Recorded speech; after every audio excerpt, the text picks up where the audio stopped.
స్నానం ఎంతసేపు చేయాలి? కనీసం అరగంట అయినా స్నానం చేస్తే మంచిది.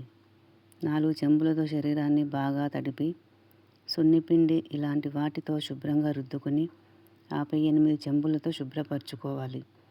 చక్కటి మెత్తటి టవల్తో అద్దుకొని శరీరాన్ని తుడుచుకోవాలి.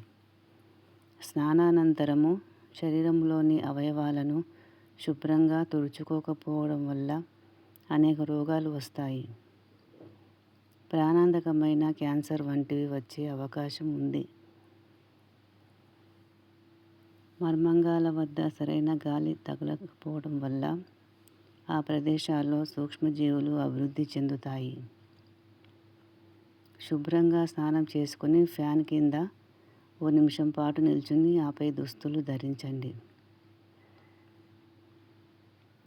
స్త్రీలు వంటి మీద ఏమీ లేకుండా స్నానం చేయాలి.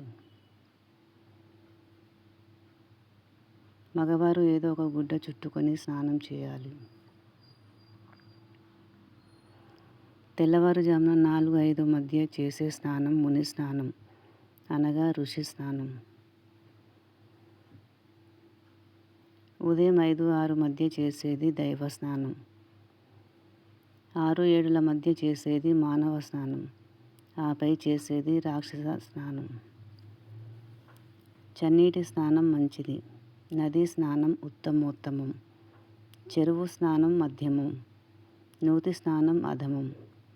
10,000 ఆదాయం వస్తున్నా మానుకుని సరైన సమయంలో సరైన స్నానం చేయడం మంచిది.